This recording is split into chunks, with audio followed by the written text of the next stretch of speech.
cuando un niño mayor de 14 años ya utiliza un uniforme, utiliza un fusil, ya hace parte del objetivo militar. El primer desafío del Centro Democrático será el devolver trizas, ese maldito papel que llaman el acuerdo final con las FARC. El primer día en el campamento tuve que dormir con el comandante. Me violó. Pedí auxilio y nadie decía nada, porque era el comandante. El primer desafío del Centro Democrático será el devolver trizas, ese maldito papel que llaman el acuerdo final con las FARC. Bienvenidos a El Porqué Noticias. En el video anterior te presenté lo que era la propaganda y para quiénes servía.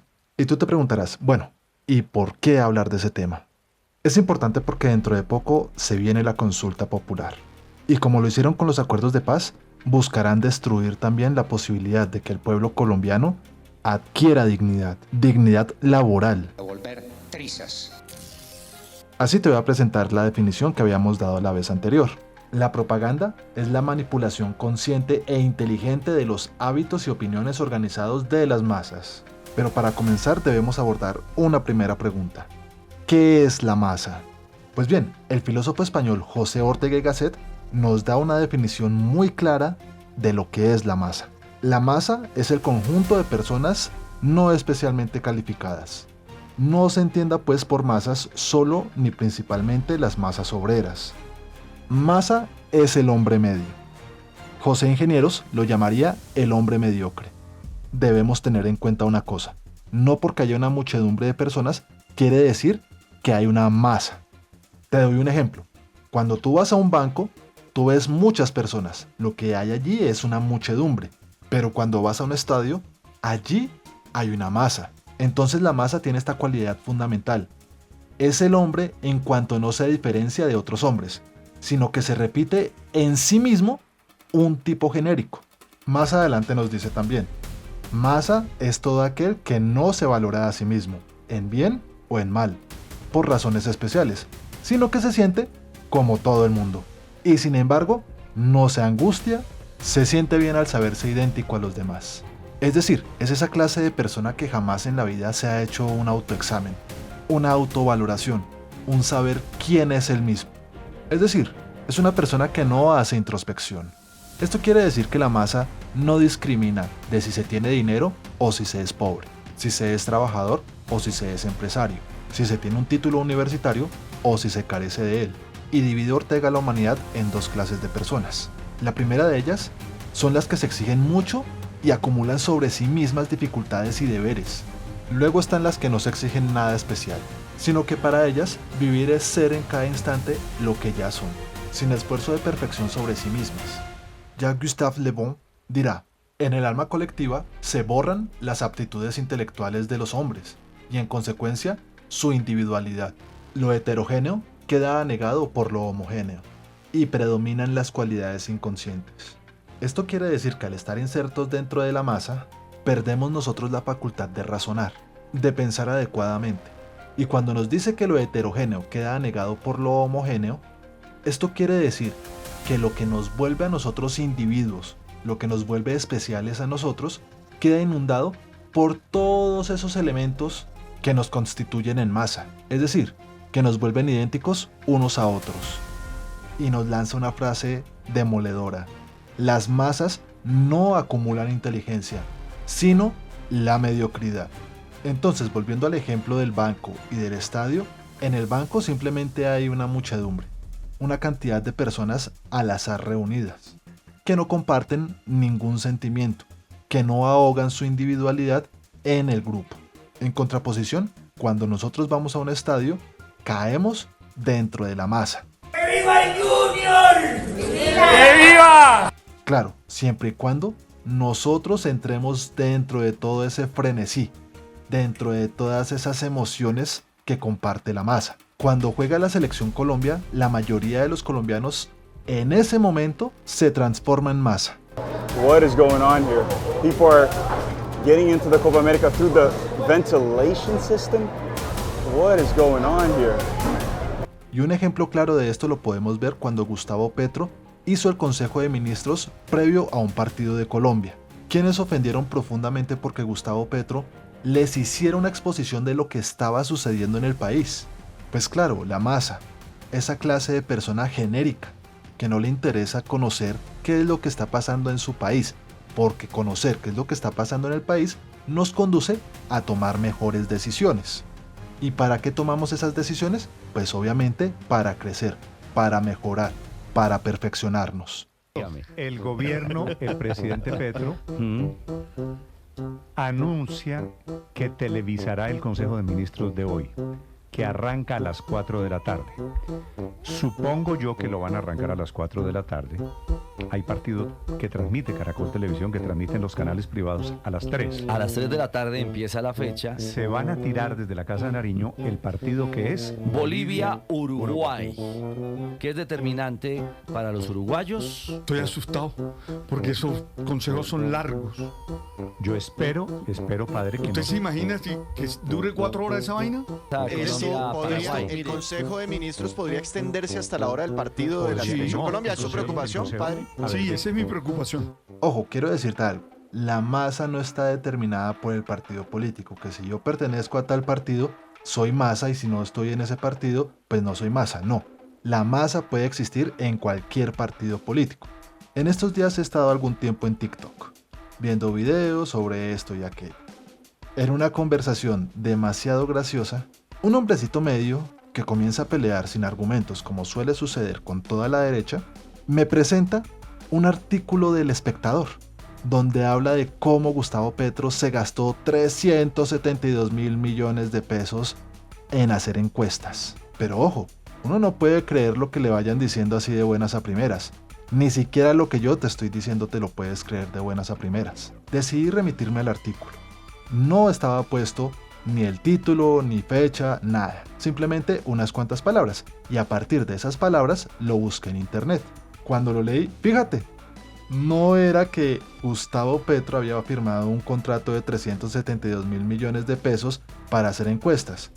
Era un contrato de 82 millones de pesos para realizar una encuesta. Y entonces este hombrecito consideraba que eso era un acto de corrupción inigualable, que jamás se había visto algo de eso en este país. Tengámoslo muy presente, el hombre mediocre, el hombre masa, también es un hombre de mala fe, porque cuando se dialoga con él, siempre omite información, siempre omite argumentos, nunca quiere discutir adecuadamente con la otra persona. Para él, sus opiniones son igual que argumentos. Entonces le puse de presente que así como él despreciaba que Gustavo Petro se gastara 82 millones de pesos en una encuesta, cuando le puse de presente que en el mismo artículo decía que Iván Duque se había gastado 51 millones de pesos en una sola encuesta, llevamos como 3 días en esa discusión y no ha sido capaz de criticar en Iván Duque lo que sí criticó en Gustavo Petro. Es más, llegó al punto de decir que lo único cuestionable eran los 70 mil millones de pesos que se perdieron con Abudinen, y de resto el gobierno de Iván Duque fue impecable. La masa se determina por un sentido de carencia, carencia de capacidades intelectuales, carencia de capacidades espirituales. Así Gustave Le Bon termina diciéndonos, la masa siempre es inferior al individuo aislado, la masa es esclava de los impulsos recibidos. Y por los cables de energía eléctrica de Panamá podría llegar gas importado a Colombia vía energía eléctrica de ellos. ¿Cómo responderle a alguien que cree que el gas se trae a través de los cables de energía? Don Julián García, usted es un experto en el tema. Buenos días, fue presidente de TGI. ¿Esa idea del presidente cómo le suena? Julio, buenos días, un gusto estar con usted. Bueno, primero que todo ese concepto de transporte de gas por cable, en la industria se conoce, perdón por el anglicismo, gas by wire, pues es algo que se ha usado hace muchos años en la industria, es un concepto ampliamente usado y aplica no solamente para el gas, sino también para el carbón. Entonces el concepto como industria es muy conocido, ¿sí? y se puede usar. Eso consiste en que cuando usted tiene un campo de gas o por ejemplo una mina de carbón y quiere transformarlo en electricidad para llevar la electricidad o para tener la electricidad en un mercado consumidor. Por ejemplo, que usted tenga un campo de gas en el Casanare o una mina de carbón en Boyacá y quiera tener electricidad en Bogotá, entonces usted tiene dos formas de ese gas o ese carbón, transformarlo en electricidad para, supongamos, abastecer de electricidad en Bogotá. Entonces eso se conoce como gas by wire, que es que usted, en vez de mover la materia prima, llámese el gas o el carbón, hacia el mercado, en camiones o en tubos, genere la electricidad al lado de la mina de carbón o al lado del campo del gas, y lo que traiga es electricidad desde los campos de gas o desde las minas de carbón. Ese es el concepto que es ampliamente usado y lo hemos usado en Colombia muchísimo.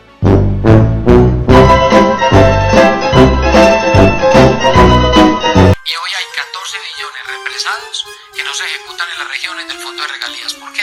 Porque mucha alcaldía... Pero esa no es plata del gobierno, es plata de las regiones. ¿Cómo así? Pues porque el Fondo de Regalías transfiere la plata a las regiones, no es plata que se pueda utilizar en el presupuesto nacional. Que usted como presidente, si logra hacerlo, pueda disponer de esa plata. Pero plata es plata.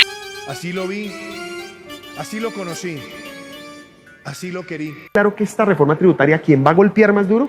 Esa, como usted lo acaba de decir, clase media y clase medio alta. Es decir, esas personas que ganan entre más o menos 20, 25 millones y 60 millones, esa gente la va a golpear durísimo.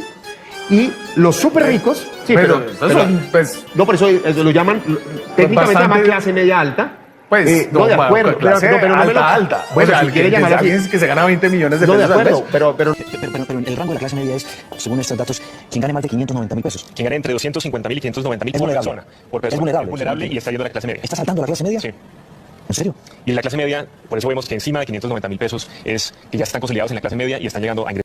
Como vimos, el hombre masa se encuentra a cualquier nivel de la sociedad. Incluso, y eso es lo más triste, lo más denigrante para la sociedad en general, es que está en puestos de poder. Dada la carencia del hombre masa, este tiene que seguir impulsos, hábitos, emociones, porque no tiene pensamientos. Su primer impulso suele ser el de seguir el ejemplo de su líder de confianza.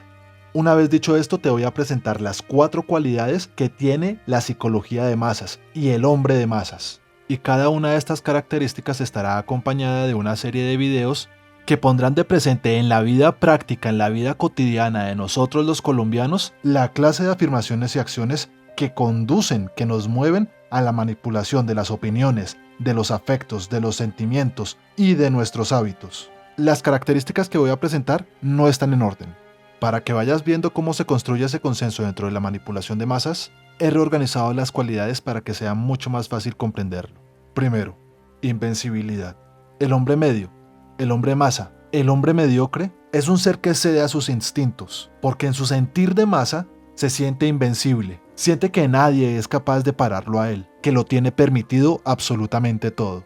Y como cree que todo está permitido para él, es incapaz de asumir responsabilidades. Y hay que prestar atención, responsabilidades por sus propios actos, no por lo que hagan los demás.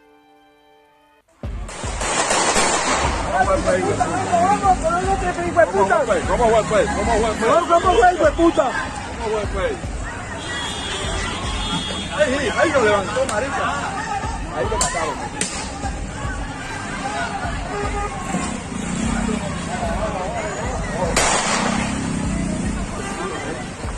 Este tipo.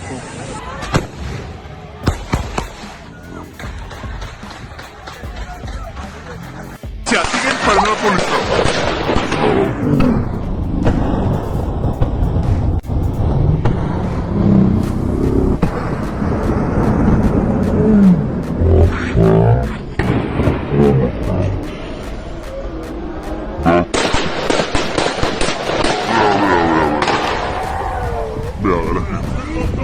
Vea la gente, lo están viendo todos en vivo. Vea. Corran, protéjanse. Para atrás.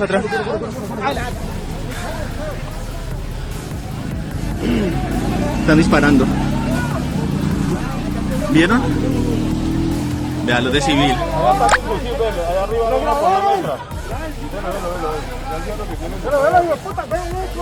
Me están recargando, ve. Con la policía al lado. Mírenlo, mírenlo ahí, mírenlo, es que mírenlo, mírenlo.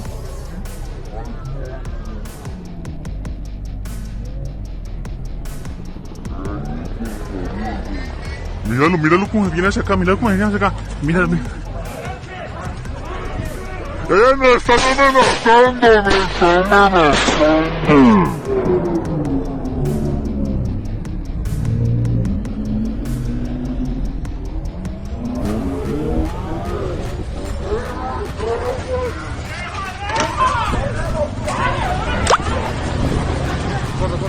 Al parido. Que lo respeten.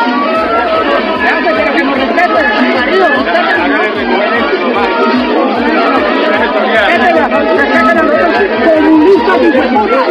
comunistas y putas, que son los que tienen degradado este país.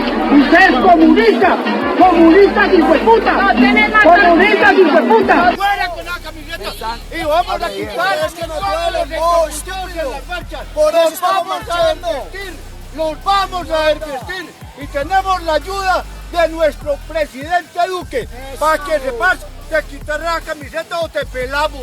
Sí.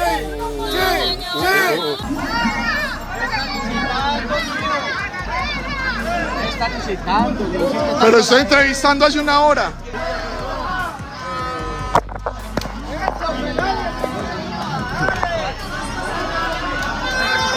Velo.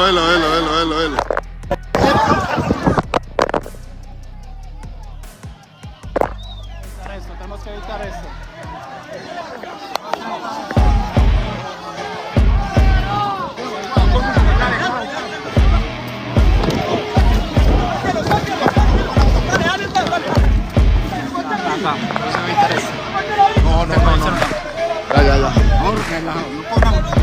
No, pues tocó.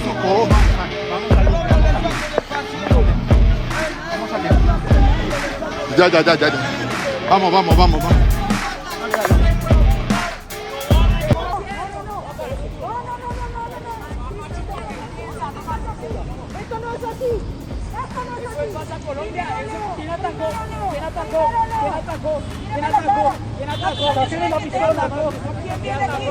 Solo pasa en Colombia, apoyando un paro. En segundo lugar tenemos la credulidad de esta masa. Esta gente constantemente se encuentra en un estado de negación de la realidad. Se les pueden presentar 1001 pruebas que demuestran lo contrario y aún así no lo aceptan, porque creen en cualquier clase de fantasía, y esa creencia se da porque sus líderes deforman los acontecimientos, crean ficciones de la realidad, y ellos, solamente ellos, les dicen a esas masas que tienen que creer o dejar de creer. Por eso cuando usted se encuentra con un uribista, este le va a decir que este es el peor gobierno de la historia, que solamente en este gobierno han robado, que estamos en una terrible crisis económica que nunca en la historia de Colombia se ha visto. Tan mal estamos, tan mal nos tiene este gobierno, que el desempleo cayó al 9.1%. Ahora, ellos nos dicen que el gobierno de Uribe fue el mejor gobierno de la historia, pero graciosamente el año con el desempleo más bajo en el gobierno de Uribe fue de 11.1%. Según la lógica uribista, tener más desempleo es estar mejor económicamente. O la constante crisis de salud que vivimos durante el gobierno de Álvaro Uribe Vélez, donde tuvieron que cerrar decenas de hospitales públicos colombianos, gracias a la corrupción de las EPS que no giraban los recursos cuando era debido. En fin, toda masa vive en un mundo de fantasía, de irrealidad y de ensoñación. Y lo peor es que tienen tan interiorizado este discurso de odio, de desprecio, de violencia, que por tenerlo se consideran superiores. Si soy la única persona que resiste el archivo en los últimos 10 años. ¿Macri te representaba en algo? Para nada, me parecía absolutamente repugnante. De hecho, lo he criticado desde el primer día. El único que no me defraudó acá es Macri. Me llevo bien con Jorge y con Mauricio también. Somos superiores en lo moral y además somos superiores en los estéticos. Que no solo le ganamos en lo productivo, somos superiores moralmente, somos superiores estéticamente, somos mejores en todo. Y les duele. Yo no soy un experto en este tipo de... Bueno, el propio David dice que yo de criptomonedas no sé nada. O sea, a ver, mi especialización es digamos, crecimiento económico con y sin dinero, o sea, soy especialista. Bueno, pero para invertir lo tenés que hacer como un profesional. Por eso, con la gente de NIW Professional Traders, este 29 de enero vamos a hacer un curso sobre teoría económica, Bitcoin. Así que no te lo podés perder. Aprendé cómo invertir en el activo más importante del 2020. Yo quiero ver que haya un turno de ustedes y pregunten lo que quieran, porque no quiero eludir ningún tema de ustedes. No, ya, si más preguntas sobre ese tema, no, los temas son muchos. Queridos periodistas, más preguntas sobre temas de fondos o sobre el que quieran. No, mire, ese es un tema insustancial. Ese no es el tema, querido amigo. No me diga evasivo, que yo he sido muy respetuoso con ustedes. Esa pregunta me la hacen los que no me conocen o los adversarios políticos. Hay unos periodistas que les gusta es tener una amistad espúrea con la justicia para que les den filtro. Quiero informarles a ustedes y al país que anoche autoricé al Comando Conjunto de Operaciones Especiales SECOES adelantar una operación ofensiva. Tenía 9 años. Me sorprendían las armas. Y yo siempre me las mostraba. Llévale esta pistola a tal persona. Yo cogí una moto y lo hacía. No sabía que yo ya era de la guerrilla. Y que hacen parte de las estructuras criminales que pretenden ahora desafiar a Colombia. Antes de entrar al lugar del bombardeo hablamos con la comunidad y dijeron que es mentira que sean 8 los niños que murieron y que serían entre 16 y 18 y que 3 de ellos fueron acribillados por el ejército luego de que salieron heridos del lugar. Una vez nos hicieron poner bombas en una carretera. A los niños nos ponían a hacer esto porque somos más ágiles. Esa es la cifra que no revela el Estado y que no han revelado quienes tienen que ver con esto. Según las cifras, son 18 niños. Según lo que las familias dicen. A unos 2 kilómetros del lugar del bombardeo, dicen los pobladores que 3 niños que huían heridos fueron rematados. Porque no los atraparon vivos. Cuentan que se alcanzaron a escuchar los gritos de auxilio de los niños. Nos llevaron obligados y nosotros no queríamos ir.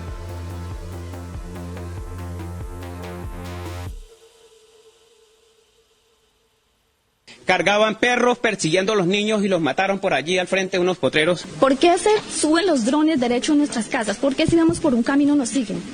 ¿Por qué si salimos afuera nos siguen? Yo estudiaba en una vereda. Ellos nos dijeron que pagaban bien y que de allá podíamos salirnos cuando quisiéramos. Era mentira. No nos dejaron salir. Últimamente no han querido venir a la escuela porque ya les cogió miedo al andar solo por los caminos, porque pues con ese bombardeo que hubo, entonces ya le afectó la moral a los niños, ¿no? La Fiscalía General continuará las investigaciones correspondientes porque todos los muertos en desarrollo de operación militar tienen el SPOA correspondiente de acompañamiento de la Fiscalía. No hay una persona muerta que no tenga investigación por parte de la Fiscalía General de la Nación. Mis palabras yo creo que han sido claras frente a ustedes. Lo que ha dicho el ministro claramente es: el operativo se hizo de acuerdo con las normas nacionales e internacionales. Nunca se tuvo la información de que había niños. ¿Contra quién era el operativo? Contra un señor conocido con el alias de Cucho. Un objetivo válido. ¿Por qué válido? Porque estaba calificado como un terrorista de alta peligrosidad para la seguridad nacional. Y entonces, ahora inicialmente, primero el gobierno, lo dijo el ministro esta noche, al ordenar el operativo de acuerdo con las normas nacionales e internacionales, no tenía conocimiento de que hubiera niños allí. Segundo, dice el ministro, nos lo acaba de confirmar, que los cadáveres quedaron irreconocibles, que si hubieran tenido el conocimiento de que en el operativo habrían muerto niños, inmediatamente lo habrían dicho. O sea que el ministro se enteró de esto aquí en este... No, por favor, eres muy inteligente. Eres no.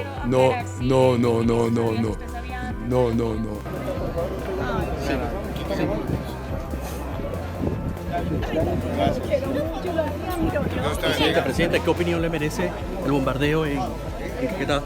Presidente, el bombardeo, ¿qué pasó con eso? ¿De qué me habla, Diego? De lo de la moción de censura contra él. La moción de censura. Tranquilo. Agradecerle. Yo estoy preparado para todo lo que usted me diga y no me asusta. Usted a mí no me asusta. A crear división entre los colombianos. A mí no me asusta usted. A mí no me amilana. Muchas gracias. Ministro Botero, ¿va a renunciar? Qué pena con ustedes. Dijimos que no había preguntas con Para que la sociedad colombiana se está preguntando eso con todo respeto, quisiéramos tener esa respuesta en estos micrófonos. Están preguntando. Qué pena con ustedes, como lo dijimos, era Ministro, ¿en qué momento general se enteran ustedes de que había menores de edad en este bombardeo? Se enteraron ayer con la moción. Ministro, es importante responder. Ministro, el personero de Puerto Rico dice que se les había informado que había niños. Mayor inteligencia, ministro.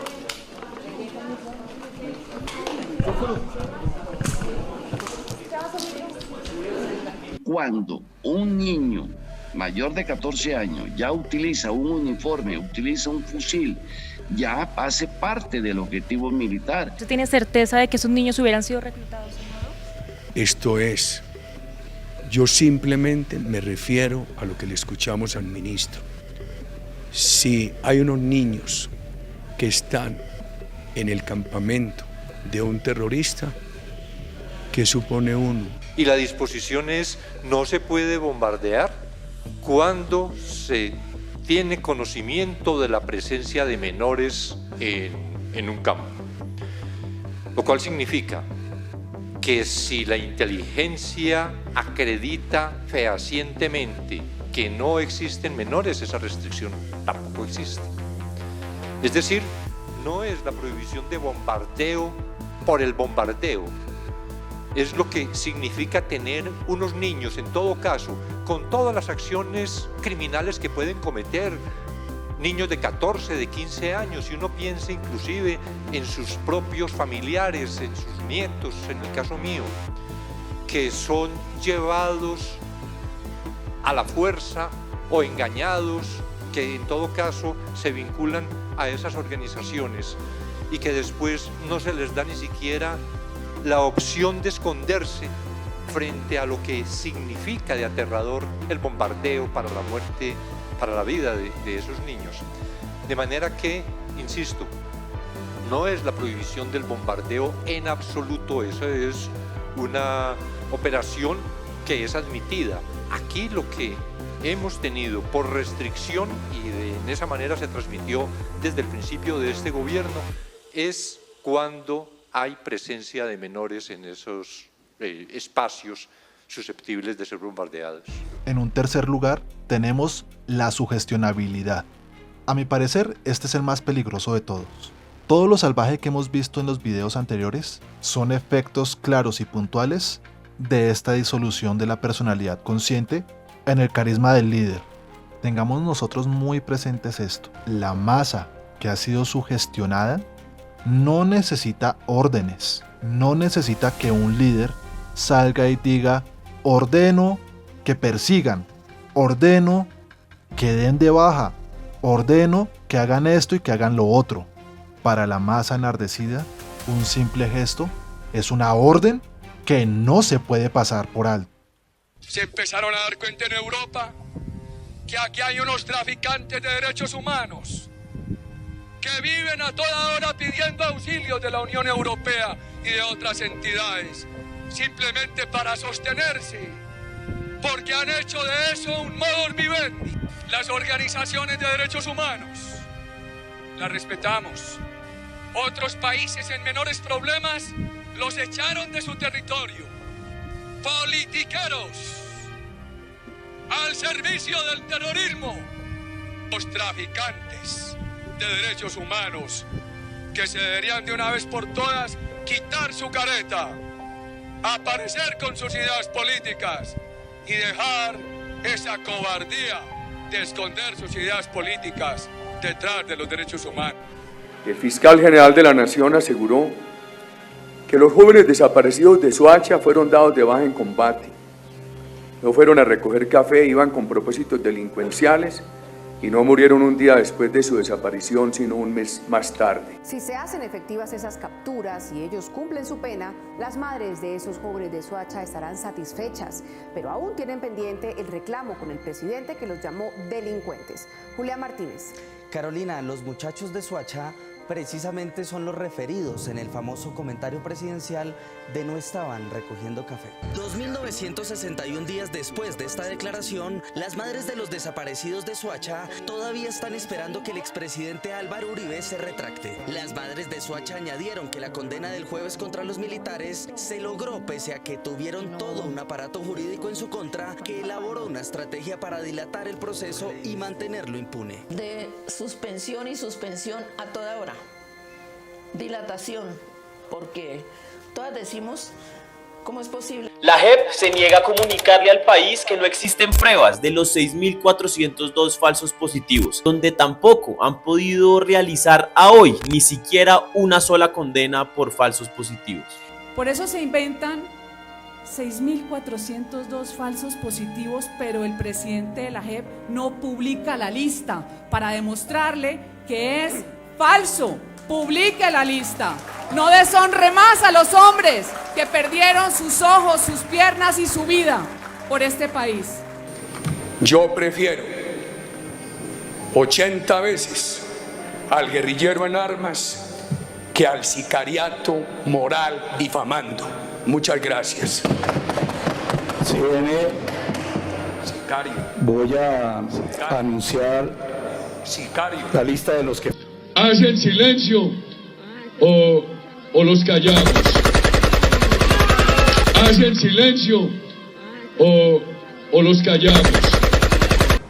Y entonces recordemos cómo la moral hay que diferenciarla del derecho. Cuando el derecho en sus normas jurídicas prohíbe matar, algunos han dicho que hay casos en que hay que matar por razones morales.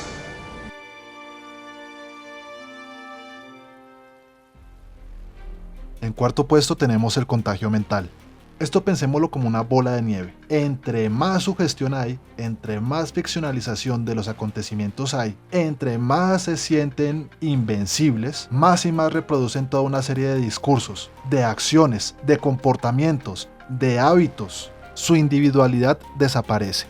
Como diría Ludwig von Mises, uno de esos grandes ideólogos de la derecha, prácticamente el papito del neoliberalismo. Nos dice que no existe la sociedad, sino el conglomerado. Es decir, todos son susceptibles de volverse masa, y bajo la idea radical y violenta de ellos es simplemente masas liberales. Ojo, liberales en cuanto a la teoría política y económica, no en cuanto a partidos, eso es lo más ridículo y tonto del mundo. Liberales son acá en Colombia, por ejemplo, Álvaro Uribe, María Fernanda Cabal, Paloma Valencia, Miguel Polo Polo, Miguel Uribe Turbay, Enrique Peñalosa, Germán Vargas Lleras, y a nivel internacional podríamos decir un Bolsonaro, un Milei o un Daniel Noboa. Y es en este espacio donde los medios de comunicación juegan un papel muy poderoso para influir en la conciencia de las personas. ¡Plomo no es negocio! ¡No se va a negociar! ¡Plomo es lo que hay! ¡Plomo es lo que viene!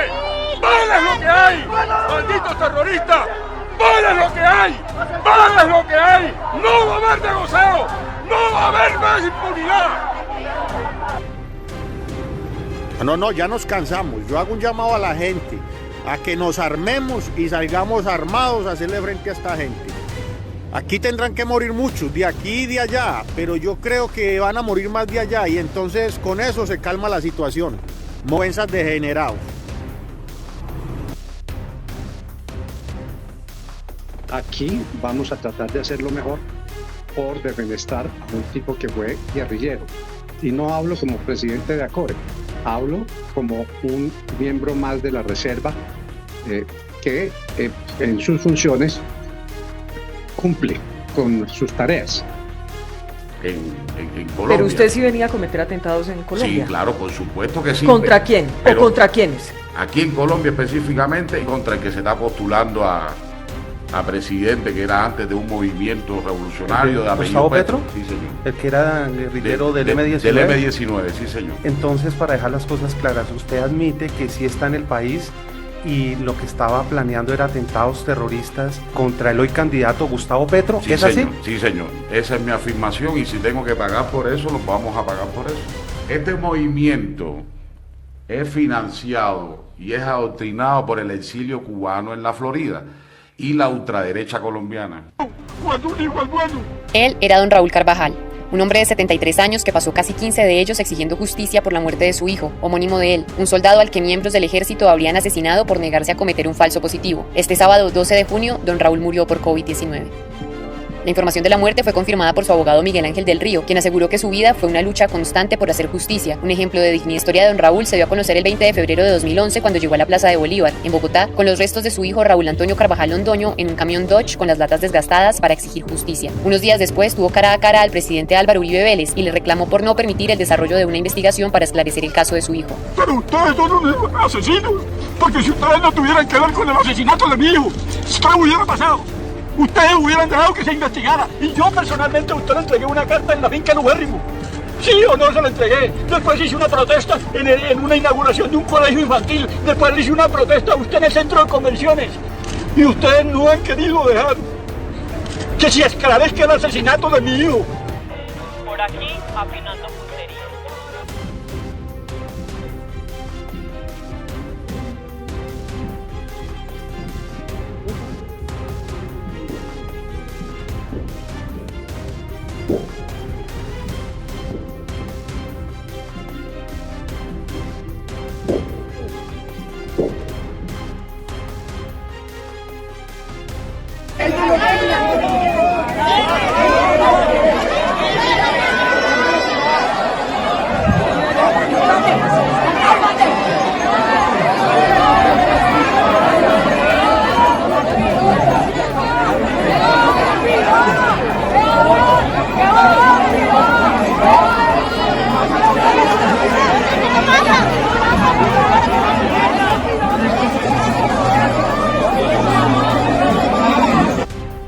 Pues sí, Colombia lleva más de 60 años inmersa en un conflicto armado sobre el que aún no se conoce la totalidad, como vemos, de los crímenes perpetrados.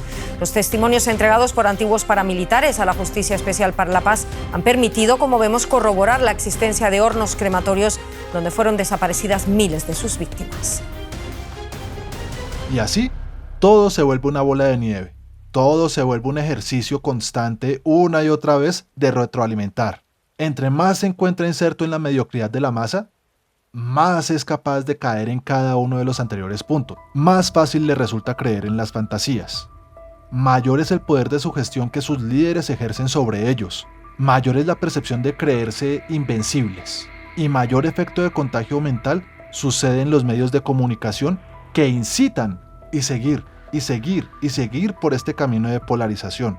Y ahora entendemos por qué ellos hacen uso del discurso de no polaricemos, porque ellos, con todo este bombardeo propagandístico durante tantos años, habían moldeado el pensamiento del colombiano.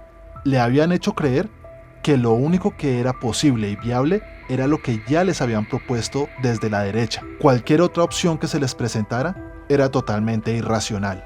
Y lo que ha representado el gobierno de Gustavo Petro ha sido esa disrupción en el pensar que hay otro mundo posible, que para gobernar y administrar las cosas públicas no era necesario siempre y a toda hora estar privatizando todos y cada uno de los recursos colombianos, y que las acciones que tienen efecto directo sobre la sociedad no es sano ni conveniente dejarlas todas al arbitrio y deseos de la empresa privada.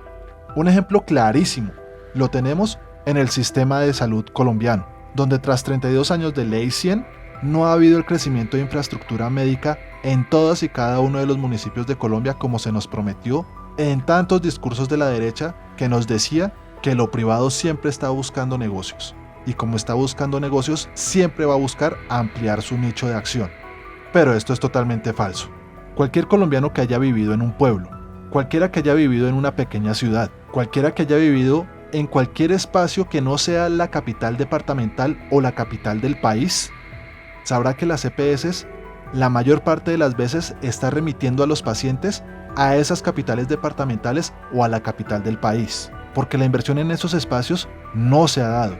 ¿Cuántas veces los colombianos no han tenido que ir a su centro de atención y desde ese centro de atención les dicen que tienen que pegarse un viaje de 6, 7, 15, 20 horas para ir a las cabeceras municipales, a las capitales departamentales o a la capital del país para que allá los traten? Y ahí es donde se ve la ineficiencia, porque las EPS tienen que pagar el desplazamiento de esas personas a estos espacios. Claro, eso es cuando las EPS reconocen esos gastos de desplazamiento a las personas que tienen que tomar esos tratamientos en otros lugares. Si no, le toca al ciudadano con su bolsillo. Las personas que vivimos en las grandes capitales de Colombia, Bogotá, Medellín o Cali, no nos damos por enterado que esto está sucediendo, porque el discurso oficial está en que todas las EPS tratan a todos los ciudadanos colombianos como si estuvieran viviendo en las ciudades capitales. Para dejar de ser masa tenemos que cuestionarnos cuáles son nuestros privilegios, porque sí, el hecho de que no tengamos que desplazarnos durante tantas horas de viaje para llegar a una ciudad para que nos den un tratamiento o para que nos vea un médico especialista, eso es un privilegio. Si queremos nosotros dejar de ser masa, tenemos que empezar a cuestionarnos nuestra realidad, no darlas por sentado porque las cosas son así. Y muchos dirán, porque me ha tocado, con tibios, con fachos, con toda clase de derechosos desagradables, que para qué uno se pregunta esa clase de cosas si no las va a cambiar, que si ya está todo así, ¿uno qué va a hacer? Amigo que me escuchas, tanto tú como yo sabemos que ese no es el problema.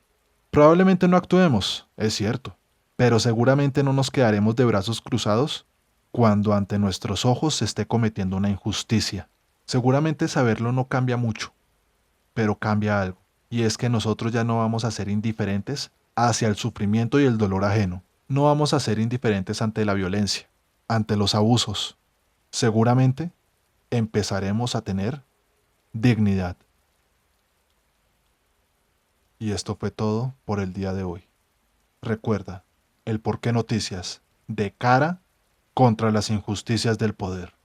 Los traficantes de derechos humanos que se deberían de una vez por todas quitar su careta, aparecer con sus ideas políticas y dejar esa cobardía de esconder sus ideas políticas detrás de los derechos humanos. El fiscal general de la Nación aseguró que los jóvenes desaparecidos de Soacha fueron dados de baja en combate. No fueron a recoger café, iban con propósitos delincuenciales y no murieron un día después de su desaparición, sino un mes más tarde. Por eso se inventan 6.402 falsos positivos, pero el presidente de la JEP no publica la lista para demostrarle que es falso. Publique la lista. No deshonre más a los hombres que perdieron sus ojos, sus piernas y su vida por este país. ¿Hacen silencio o los callamos? ¿Hacen silencio o los callamos? Y entonces recordemos cómo la moral hay que diferenciarla del derecho. Cuando el derecho en sus normas jurídicas prohíbe matar, algunos han dicho que hay casos en que hay que matar por razones morales. ¿Usted tiene certeza de que esos niños hubieran sido reclutados? Esto es, yo simplemente me refiero a lo que le escuchamos al ministro. Si hay unos niños que están en el campamento de un terrorista, que supone un...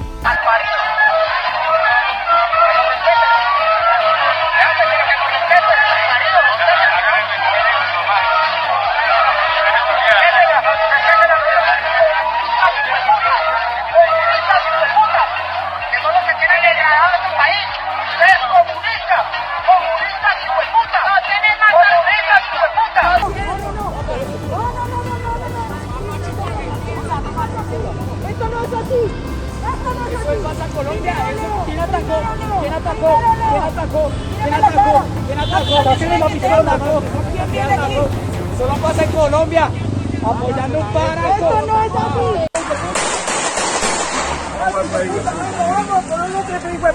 ¿Cómo fue, puta? Ahí lo levantó, marica. Ahí lo mataron.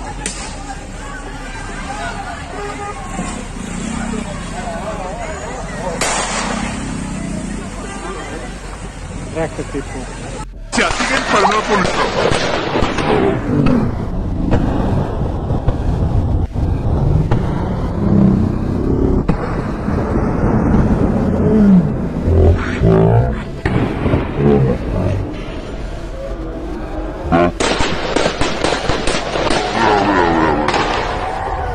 Vea la gente. estas últimas horas se conoció un documento que tiene aún más preocupados a los pobladores del departamento de Arauca. ¿De qué se trata? Gustavo, es un documento de la Organización Movimiento Social Político de Masas del Centro Oriente de Colombia, así se llama. Es un movimiento social que suena feo, Gustavo, pero es la realidad en la región. Todos señalan como el brazo político del ELN. Todos señalan como el brazo político del ELN.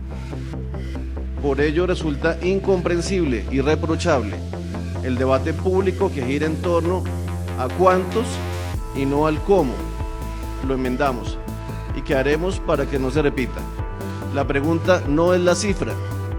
Eso es una pregunta inmoral. Hoy, todas y todos, leeremos los nombres de 1934 víctimas. Este listado es el resultado de un arduo trabajo de alta contrastación.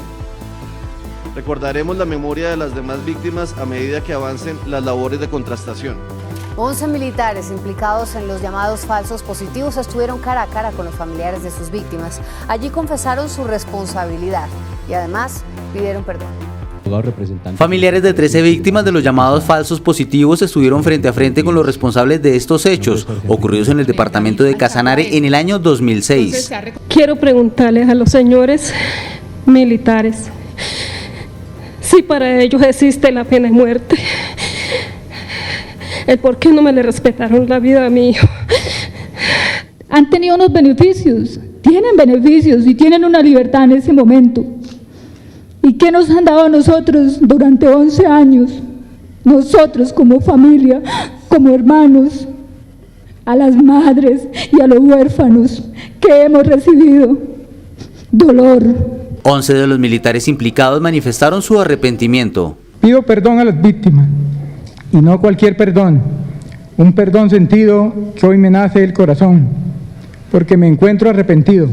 Sus familiares no eran combatientes ni delincuentes. No existen pruebas de los 6.402 falsos positivos.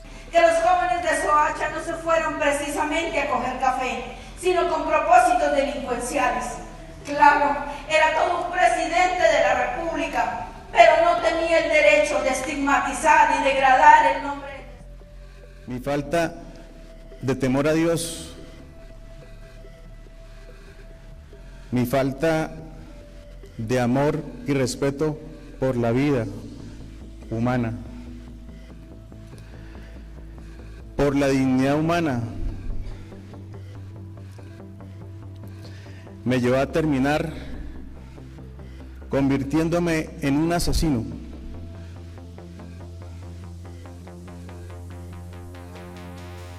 Un monstruo para la sociedad. Represento para algunos de ustedes una máquina de muerte.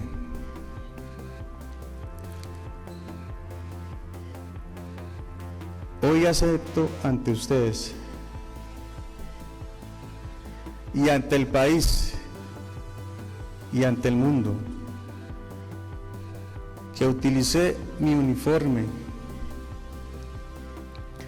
que utilicé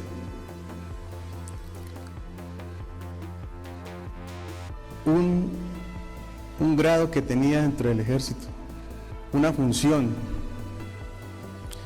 con el pretexto de dar resultados operacionales, haciéndolos creer que eran legítimos, que eran legales, pero que en realidad eran asesinatos que se cometían con seres humanos inocentes, que no tenían ninguna vinculación con ningún grupo al margen de la ley, nunca pertenecieron. Por la falta de resultados operacionales y por esa presión que existía permanentemente, yo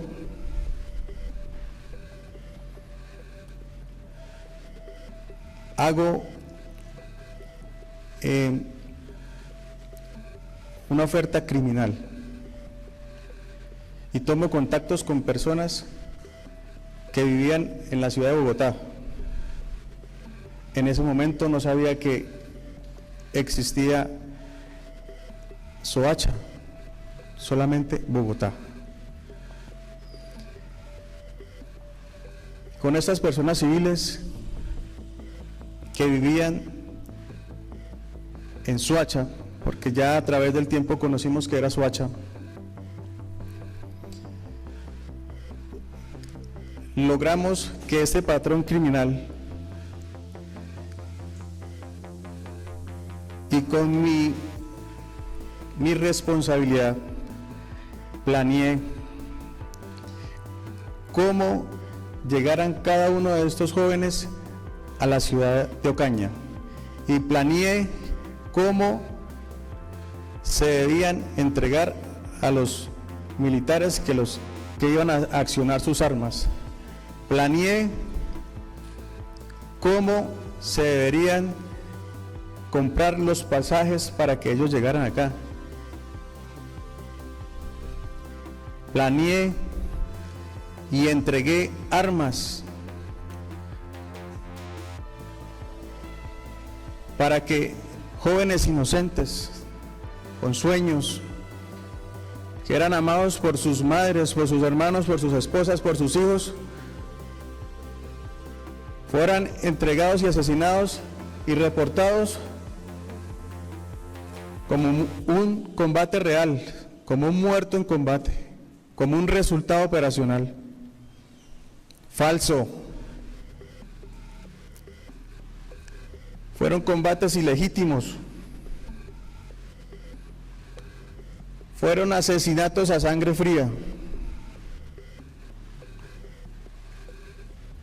En ese planeamiento que yo hice y que soy responsable,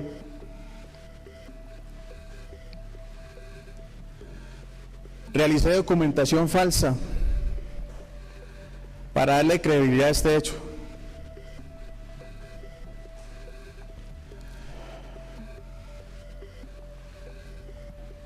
Le robé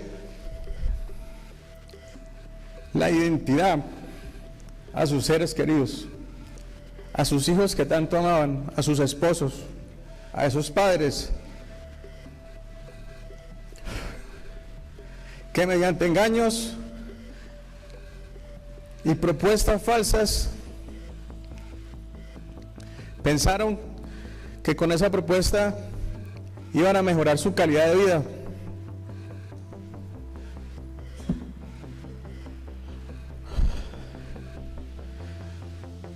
Les quité los documentos para que se reportaran en el momento como personas NNs. Esto hacía que para ustedes fuera más difícil poder encontrar a su ser querido, poder saber la verdad de qué era lo que había sucedido, por qué sus seres queridos eran reportados como guerrilleros en algunas ocasiones o como miembros de bandas delincuenciales. Este patrón criminal en el que yo soy responsable y en el que participé en muchas ocasiones se hizo de esa manera. Fui la persona que trajo a todos sus seres queridos de varias partes de Colombia. Soy culpable, me declaro responsable de haber traído personas de Soacha, de Gamarra, de Aguachica, de Bucaramanga, para entregárselas al Ejército Nacional para que los asesinaran. Soy responsable de haber recibido personas de Soacha, de Bogotá, que la llevaba el señor Pedro Gámez, que la llevaba el señor Uriel Ballesteros, que la llevaba el señor Ender Obeso, que la llevaba el señor Dairo Palomino y su señora esposa. La llevaban hasta la ciudad de Ocaña, llegaban hasta mi casa, y algunos miembros del ejército estaban en mi casa y se llevaban los muchachos. yo,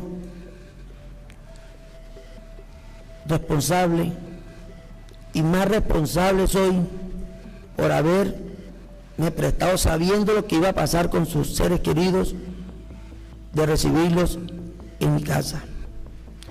Y soy más responsable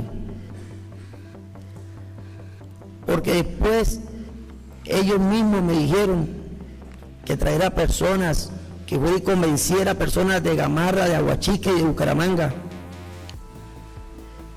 Yo mismo me tocó ir a convencerlas, engañarlas y traérselas a varios militares, que inclusive yo a ustedes no les puedo regresar a sus hijos, pero sí les puedo regresar la verdad, sí les puedo colaborar con la verdad, porque como han dicho, aquí no estamos todos, aquí hay varios militares que están activos. Yo responsabilizo mi vida a seguirles contando a ustedes toda la verdad, a seguirles colaborando como le colaboré a la Fiscalía cuando que hay presos, porque por parte mía se ha sabido muchas cosas, por parte mía he colaborado demasiadas cosas que la Fiscalía no tenía ni conocimiento. Le aclaré una cantidad de casos que le agregué conocimiento. ¿Qué hicieron los soldados? Varias veces intentaron matarme para que yo me callara, porque este escándalo de Soacha, la única persona que más sabía soy yo. Me buscaron, me volé varias partes, a la cárcel también me mandaron a matar. Gracias a mi Dios estoy vivo hoy en día. ¿Para qué? Para demostrarle a ustedes, para seguir colaborando con ustedes, para llegar hasta donde ustedes me digan y entregarle a sus seres queridos a personas que no se lo han entregado todavía, para seguir contribuyendo con la gente, con todos ustedes. De verdad, no tengo cómo pagar este dolor tan grande que ustedes están pasando por mi culpa, por no haber pensado, por no haber recapacitado, por solo dejarme llevar que me iban a matar. Hubiera sido mejor que me hubieran matado y no haberme prestado para hacer ese daño tan grande que le hice a ustedes. Hoy, con toda la vergüenza y encogimiento que un soldado puede sentir, pero con el mayor respeto para el dolor de las víctimas, reconozco que mientras ejercí ese cargo, operó al interior de la Brigada Móvil número 15 una estructura criminal de facto. A continuación voy a referirme a ella. Este lamentable pacto criminal fue conformándose por algunos de los miembros de la unidad militar bajo mi mando a partir de los comienzos del año 2007.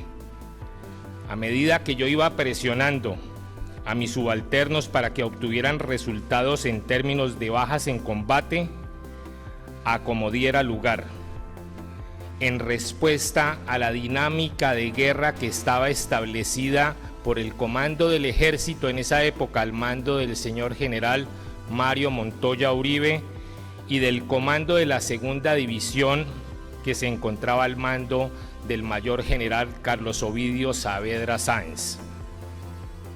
Desde su formación inicial, a comienzos del año 2007, esa pequeña estructura criminal, y digo pequeña porque tuve bajo el mando en la región del Catatumbo a 3.500 hombres que conformaba la Brigada Móvil número 15 y el Batallón de Especial número 10, paulatinamente esta estructura criminal se fue robusteciendo, alimentada por la política de obtener bajas. La finalidad de esa política era incrementar las estadísticas de la Brigada Móvil número 15 en términos de muertes en combate y competir con las demás brigadas del país en términos de producir más muertes en combate que las otras, pero como adhiera al lugar. Política que estaba establecida y era verificada en programas mensuales por parte del comandante del ejército con todo el ejército nacional. De esa forma, durante el año 2007, los militares que decidieron conectar a las nefastas prácticas de esta estructura criminal cometieron homicidios de civiles inocentes y en situación de indefensión. Reconozco que no necesité ponerme de acuerdo con nadie de manera expresa para la conformación de este aparato organizado criminal, a medida que iba presionando a mis subalternos para que produjeran muertes y me reportaran los resultados. Estos mismos resultados que yo los reportaba directamente al comando de la Segunda División en Bucaramanga y al comando del Ejército Nacional en Bogotá. Estas presiones y motivaciones operaron bajo varios mecanismos, que a continuación enuncio, los cuales eran parte de los medios que tenía dentro de mis capacidades como comandante de brigada y hacían parte de los planes establecidos por el comando del Ejército en su momento. Estos son: presionaba mediante programas radiales diarios, comunicaciones individuales con los comandantes de batallón, motivaba con la promoción de competencia entre unidades por el mayor número de resultados, presionaba con amenazas de anotaciones negativas en el folio de vida por falta de gestión y deficientes resultados operacionales a los comandantes de batallones de contraguerrillas, motivaba con permisos y viajes por reportar bajas o muertes en combate, tomaba y utilizaba los planes de bienestar que tenía el Ejército Nacional para las personas que presentaran muertes, se daban comisiones al exterior, se daba la motivación para que los que presentaban muertes en combate pudieran acceder a cursos de piloto y unidades especiales como la Brigada de Aviación para que pudieran pertenecer. Básicamente se replicaba el concepto de la dinámica de la guerra que venía impuesto desde el comando de la Segunda División y del Ejército Nacional. Presión que no solamente la realizaba yo, sino era la respuesta que partía de las presiones que recibía del Comando Superior. No quiero excusarme ni justificarme, pero en el año 2006, cuando asumo el mando de la Brigada Móvil, lo hago en un mes totalmente atípico. Los traslados, como a ustedes en el encuentro a las víctimas se los expliqué, se hacen normalmente en el mes de junio y en el mes de diciembre en el Ejército Nacional. Yo recibo la brigada en el mes de agosto porque esta brigada no tenía resultados operacionales en el área general del Catatumbo. De igual forma, 3 meses después de haber recibido la Brigada Móvil, por una presión total del señor general Carlos Ovidio Saavedra Sáenz sobre los resultados o las muertes que tenía que dar mi brigada, paso el retiro, le solicito la baja, como se dice en el Ejército, a lo cual él viene, habla conmigo y me dice que no tome esa decisión, que llevo una carrera de 30 años y me da unas consideraciones especiales para que no lo haga. Maldita la hora que tomé la decisión de continuar. Acepto plenamente que como consecuencia de las presiones y motivaciones sobre mis subalternos, contribuí a la conformación de la aberrante estructura criminal en aras de mejorar la estadística de bajas de combate de la Brigada Móvil 15 y competir con otras brigadas del Ejército dentro del famoso ranking fijado por el comandante del Ejército en ese entonces, el señor general Mario Montoya Uribe. De cara a lo que acabo de exponer, quiero decir especialmente a las víctimas que deploro infinitamente y ofrezco perdón por los daños morales, emocionales, a la salud mental y física que les causaron los asesinatos de sus seres queridos, revictimizándolos al señalarlos de terroristas cometidos por la estructura criminal de facto que coexistió al interior de la Brigada Móvil número 15, unidad militar que estaba bajo mi mando. Que hay que matar por razones morales.